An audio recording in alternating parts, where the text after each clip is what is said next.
I want to start off this week, obviously, with a happy Veterans Day to all veterans. Also to those currently serving in the military right now. Your service, past and present, is not in vain. I personally just appreciate what sacrifices you give. I mean, I am not the kind of person who would be able to leave my family and go out and battle on the front lines. And not just those who see action, but those who also support those who see action. I can't imagine being separated from my family for a long period of time. Sacrificing some of your life to, protect the millions of lives of others, and even those around the world. I don't know how you do it, and I commend you. Man, I personally appreciate it. I just want to say thank you, from the bottom of my heart. Okay, let's get going. These stories are just really interesting. I tell you guys that I love doing this stuff because there are just so many different, there's just so many different stories and so many different opinions that people have. And I just find it incredible of how different, how different points of view are shared, and how they can come across and how they can really change your perspective. But let us, let's just get started, because I'll kind of try to connect back to that later. Okay, so this is from ABC News. Boy allegedly forced to urinate in front of classroom made to wear garbage bags. Okay. All right, here we go. Great way to start off the week. A lawsuit filed by the parents of an 8-year-old boy alleges that a teacher disallowed their son to use the bathroom and made him pee into a trash can in front of his classmates before he urinated on himself, soaking his clothes in the process. The incident happened last November when the boy was attending Manhattan Place Elementary School in South LA in the Los Angeles Unified School District, when he initially approached the teacher to use the bathroom and was told that he was not allowed. He then allegedly approached the teacher a second time and he was told to pee in the trash can. Instead of just letting him go, the teacher told him to urinate in a trash can that was in the classroom and in front of his classmates, said the family's attorney, Tony Jaramia. I don't know. In a press conference last week, the suit said that he urinated on himself during that process and soaked his clothes, and later that day went to his after school enrichment program where the incident was made worse by another employee. He went to another teacher to try to receive help, and she proceeded to place a garbage bag on him to make an example out of him of what you should not do at school, instead of calling us and saying, "Can you please bring him a change of clothes?" said the boy's mother, Sonia Mongol, at the press conference. That employee, for whatever reason, placed 2 trash bags on the boy, which caused further embarrassment. The suit alleges that a third incident happened 4 months later in March of this year when the boy asked a substitute teacher to use that bathroom and then locked him out of the classroom. The boy has been transferred out of Manhattan Place Elementary to another school, but his mother says he still talks about the incident. He doesn't understand why, when he went to adults for help, they would do this to him. So it's had a lasting effect on him. Mongol also said she was never notified about the incident by the school and is seeking damages for extreme negligence in creating a hostile environment. There really needs to be some kind of training and sensitivity and just compliance with what the school board implements or puts out there with regards to allowing access to bathrooms. The school district says it notified law enforcement when it first learned of the allegation and is conducting an administrative investigation. The district added in the statement obtained by KABC that while it does not comment on pending litigation, the LA Unified School District remains committed to ensuring the safety and well-being of all students. Wow. Just wow. I don't even know what to... Okay. Now, if this story is true, this is a story unlike any other. Let me just start with this. Let me just say this. Let me tell you something. If you need to go to the bathroom, go to the bathroom.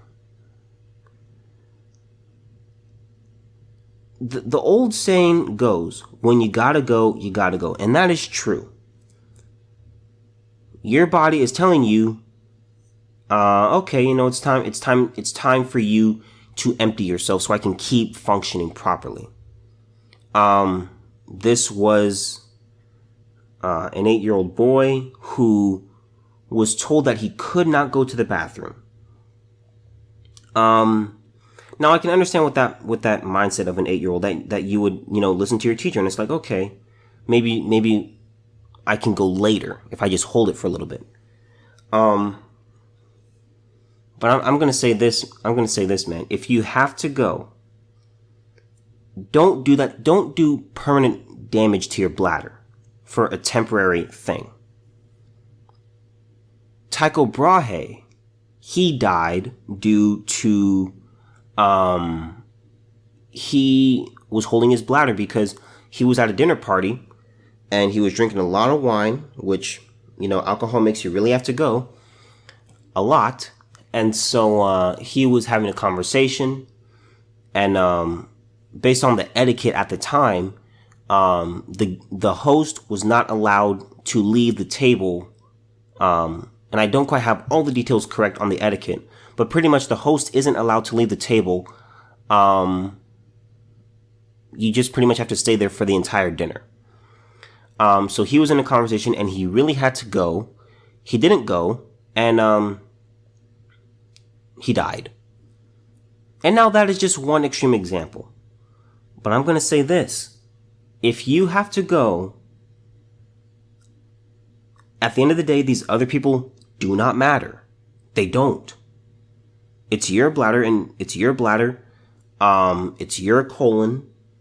When you gotta go, you gotta go. You can't just. I never liked the idea going into school or of being at school, and some teachers or adults say, oh, okay, just go during break or go during recess. It's not that simple. You can't just tell your body when to go and when not to go. It doesn't work like that. You can't just say like, okay, bladder, okay, turn off. Okay, colon, turn off. It doesn't work that way.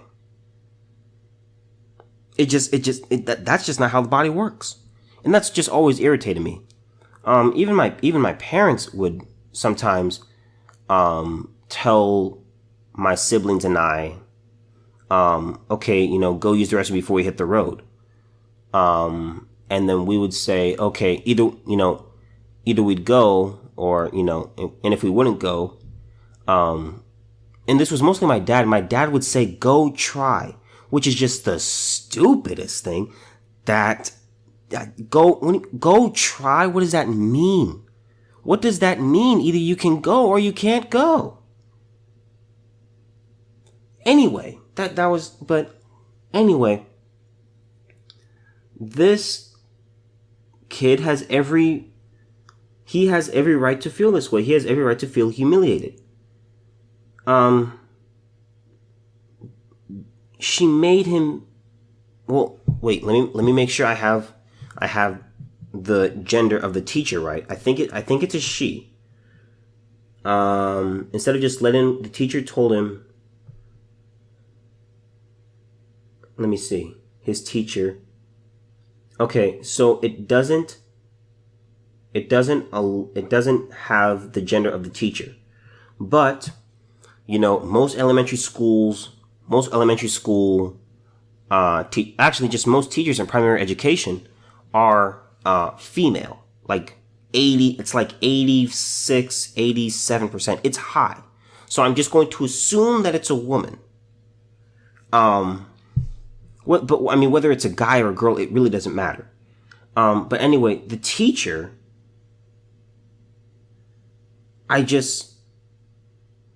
you had him go in the trash can?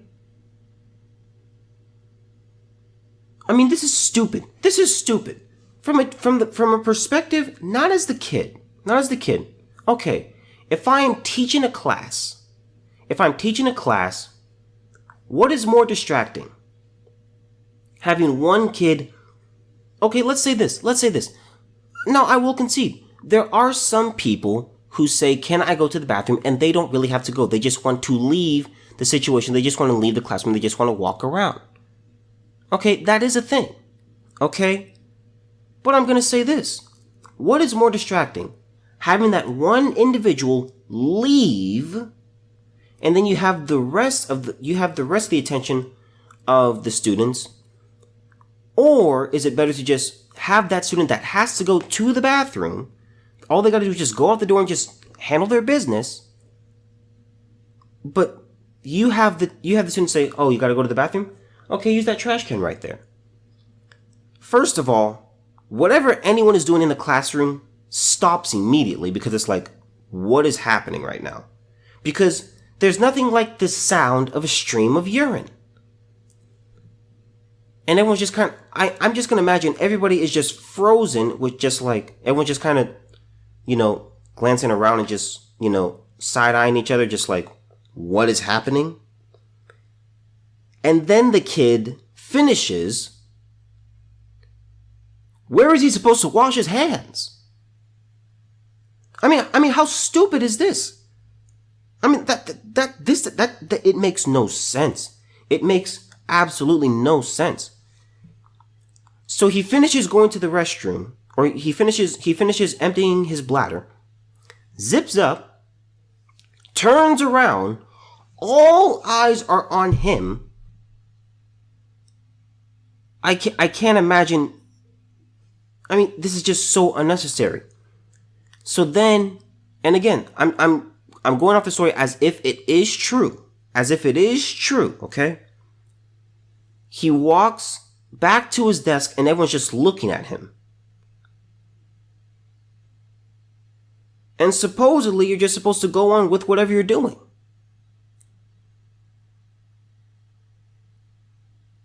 I mean that is just absolutely ridiculous. That's absolutely ridiculous. I mean, when I saw this headline, I was stunned. I was absolutely and totally stunned. I mean, I don't know how you can even, what would make you think to do that? Just for the sake of the entire class, let's say you're a teacher and you don't want there to be a distraction. Okay, here's the thing. People have to use the restroom. I mean, you would rather just have one person. Here's my concern. What if it was a girl? Thank God that this wasn't a girl. Because guys, we can aim. We're not always that good, but we have the ability, we have an organ that allows us to aim our urine. Girls can't do that. So I'm just trying to think, if this teacher, if it was a girl, would he have done the same thing? Would he or she have done the same thing?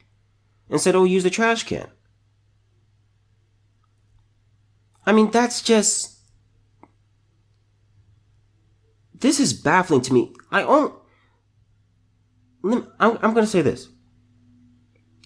If I told you, I mean, this almost sounds like a fake story. This almost sounds like something out of a movie. I mean,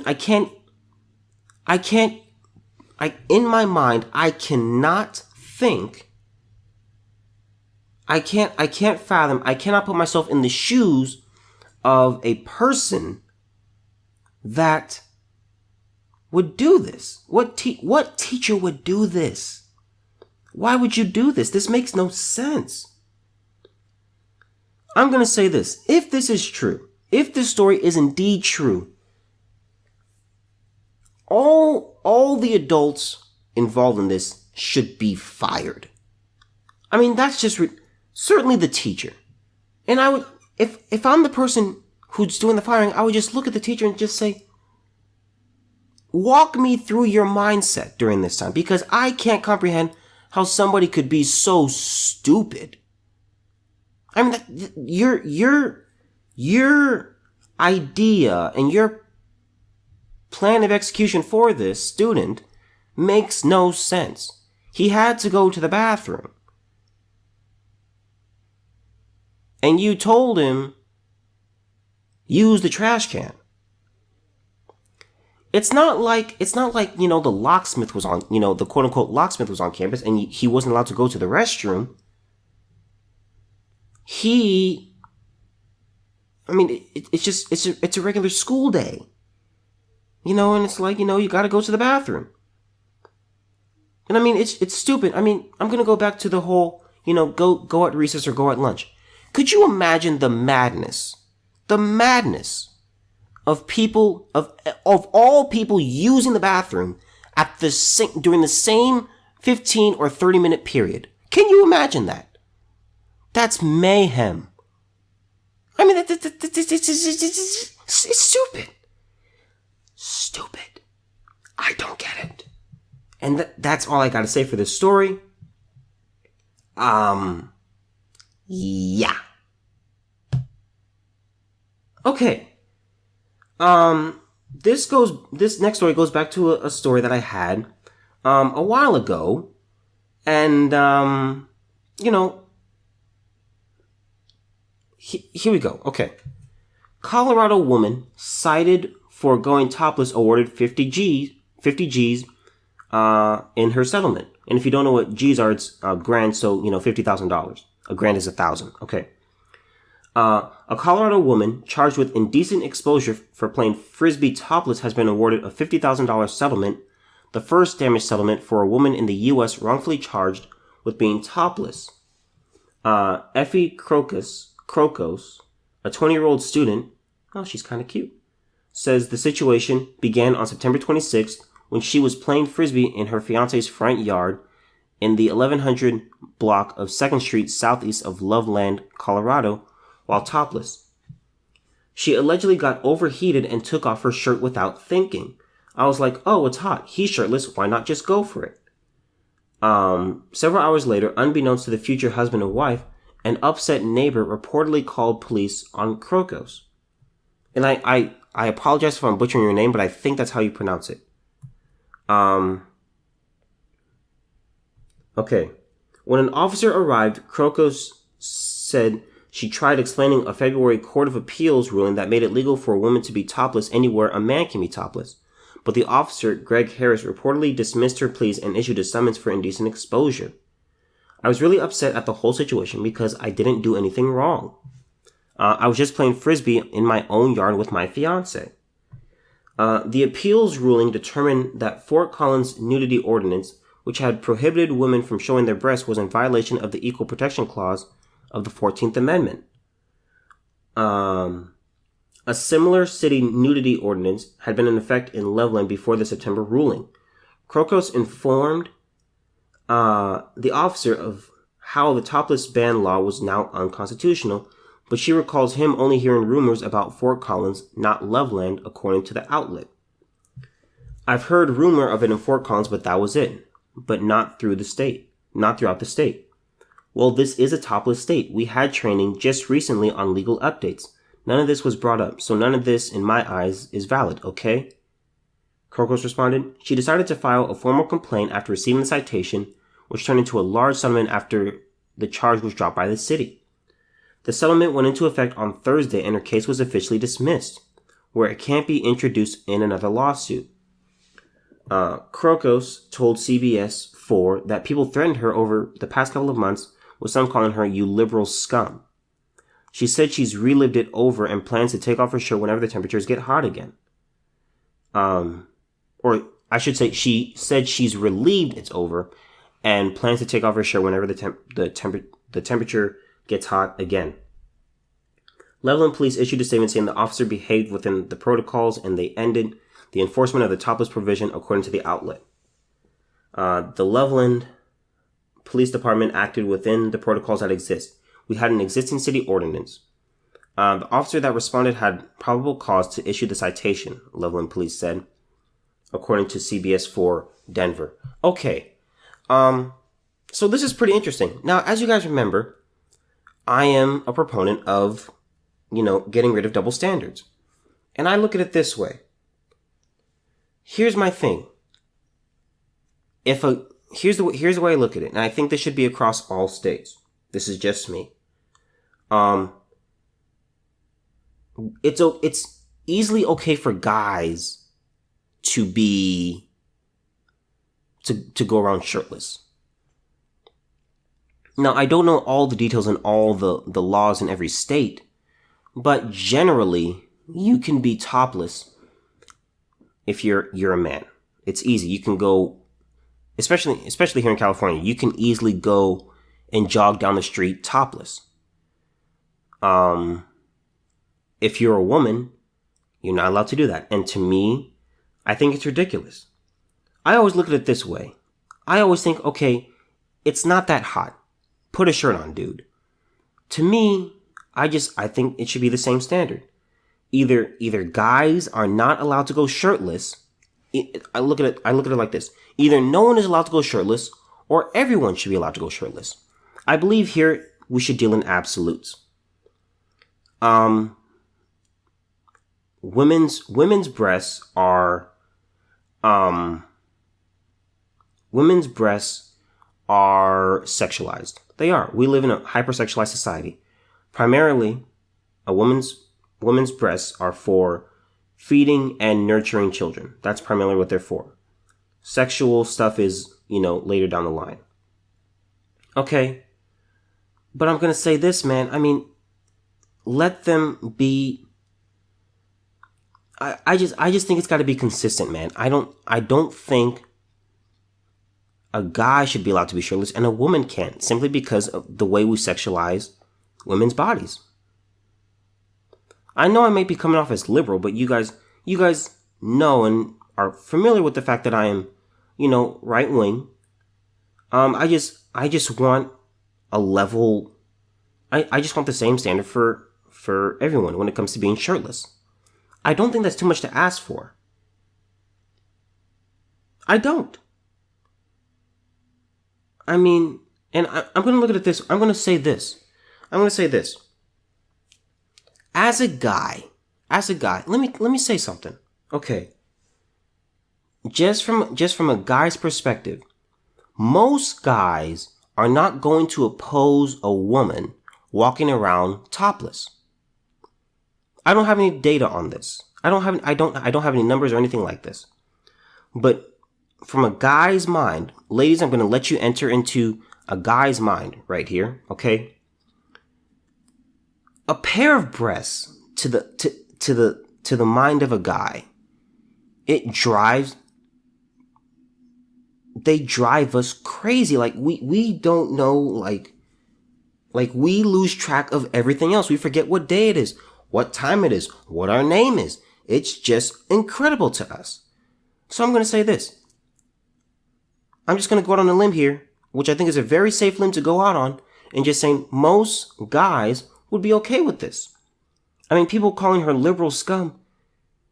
Dude, she was hot. Her fiance was shirtless. I don't think there's a problem with it, man. I seriously believe, and this is really all I have to say about this, but I just believe we need the same standard. Either men and women can be topless, or men and women cannot be topless. This is I don't think it's that hard. I really don't. All right, yeah, that's me, man. I don't think it's that complicated, and I'm gonna say something.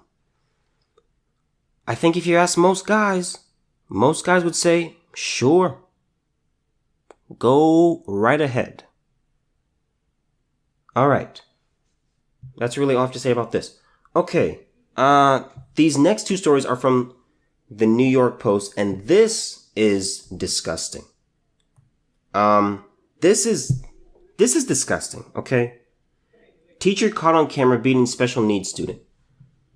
A Texas high school teacher was caught on camera punching and stomping on a special needs student's head, according to a report. In the disturbing footage, the 16-year-old student appears to hit substitute teacher Tiffany Shadell Langford. Let me tell you something. Substitute teachers, here's the thing. Let me not even go with substitutes. Let me just go with special needs students. To work with special needs students, you seriously need to ask yourself, can I do this every day, 8 hours a day? You have to ask yourself and be honest with yourself. On my worst day, could I be around kids with special needs for 8 hours a day? And let's just say it's the worst possible day, like everything is just going wrong. Could I be around these kids for 8 hours a day? You need to ask yourself that. If you can't, don't be around them. They're hard to be around. It's only certain people may say this is controversial. I don't think it is. This is hard. That's hard to do. Shadell, 32, is shown punching the teen at least 3 times, pulling her out of a desk and stomping on her head as she lays on the ground. Langford, who was busted for domestic violence in 2014, was charged with aggravated assault Friday, according to the station. The teen's family was disturbed by the attack, their lawyer, Paul Patrice, said. Now, I gotta say this. I'm gonna say this. I don't know. I'm not an expert on anything. But how is it that she's able to be a substitute teacher after being busted for domestic violence? I mean, I don't know all the details with laws concerning things like this, but it just seems to me where if you have a domestic violence, if you have a domestic violence incident on your record, it would just seem to me that you can't be a teacher. It would seem that you are disqualified and you can't get a teaching job anywhere, let alone special needs kids. We are shocked and disgusted after seeing the abuse and excessive force used in this teacher's attempt to discipline a special needs child, Patrice told the station. All parents, myself included, should be deeply disturbed by the facts surrounding this attack. My God. The teen who suffers from seizures was treated for severe injuries. Jesus. I have nothing to say about this. This is disgusting. I'm gonna be honest, man. There's no amount of money you could pay me to teach special needs kids on a consistent level and deal with their behavior and stuff like that. There's no amount of money you could pay me. It's a hard, draining job that you have to do. You know, I mean, they are paid more. So there is some compensation. But I mean, imagine, you do that 5 days a week, 8 hours a day. I mean, it's hard. It's just a hard thing to do. This is disgusting. There is no word for this. I'm going through my vocabulary and I don't think it's big enough. I don't know a word to describe this. This is disgusting. This is disgusting. I don't know what to say about this. How could you do that? You would have to know that you can't handle these children. Why would you accept it in the first place? maybe you were strapped for cash and you were like, okay, I just got to take whatever job I can. But this is just wrong. This is absolutely horrific. No. This is not okay. This is not okay. I don't care who you are, man. This is wrong. It's wrong and it's disgusting. And I'm gonna say this. If she should never, if she gets another teaching job after this, I don't know what to say. I don't even know. If you're familiar with the laws of this stuff, especially in Texas, because this took place in Texas, please reach out to me and explain to me how this woman was even able to teach. Oh God, this is disgusting. I hope the child is okay, man.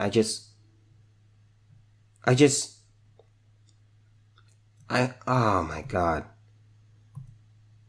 I hope the child is okay, man. That's really all I can say here. Oh, it's disgusting.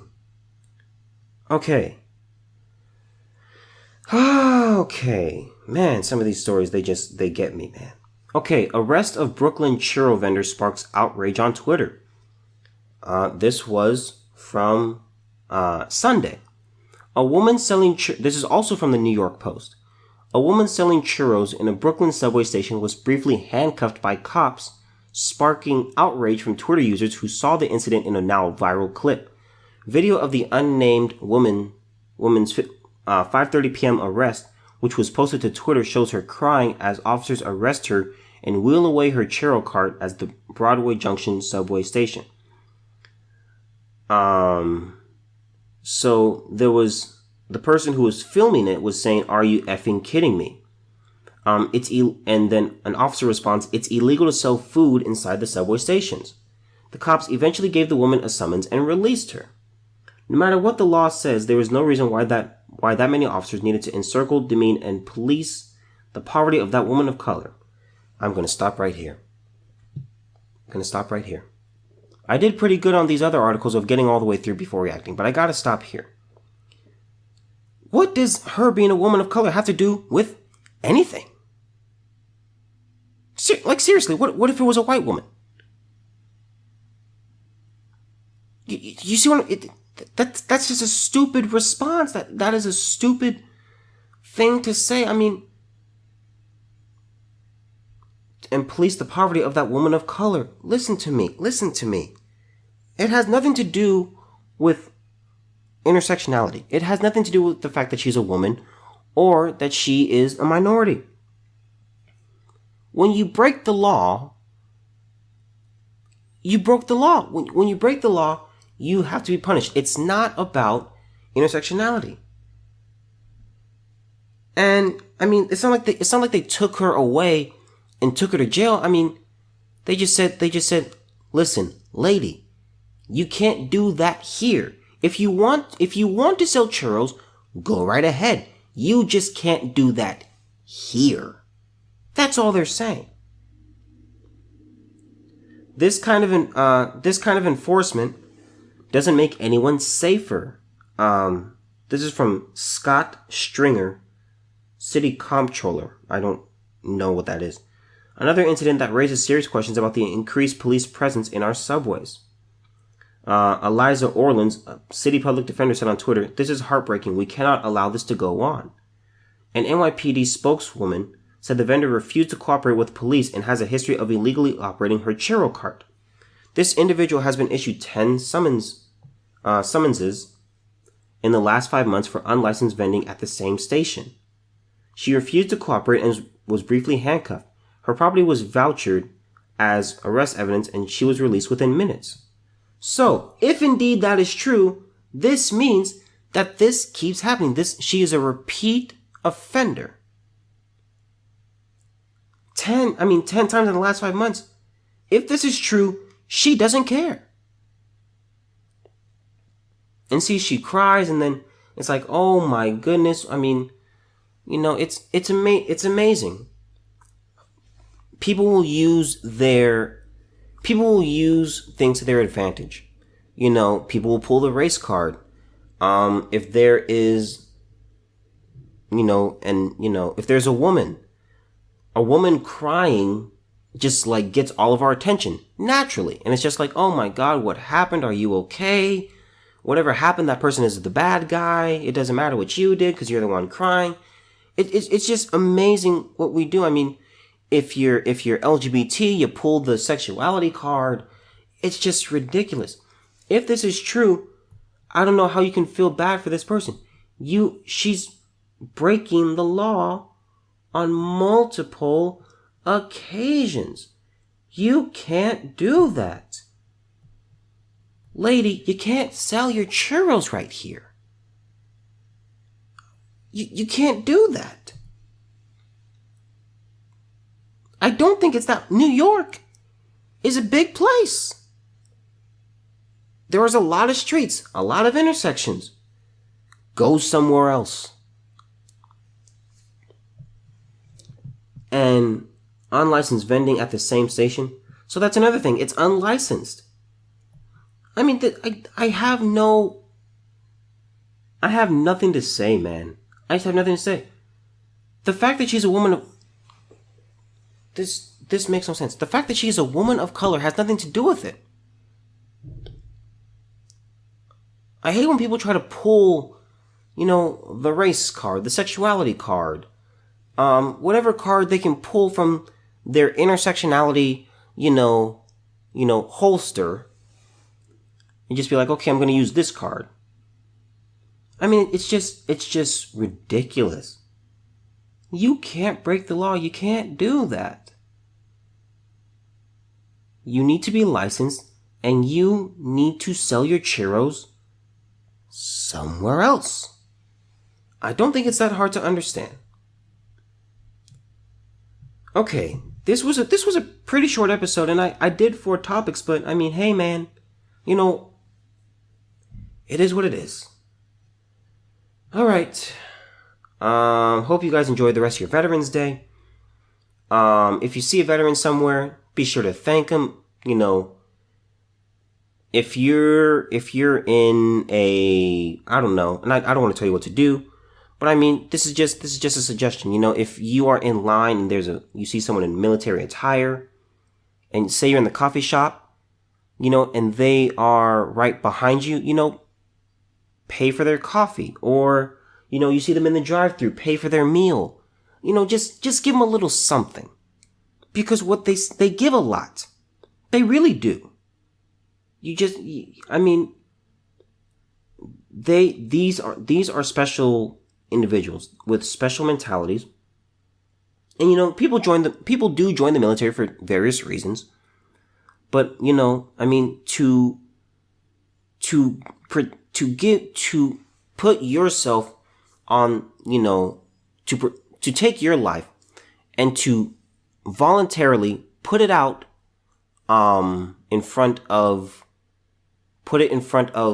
the oncoming bullets and missiles to protect the lives of millions.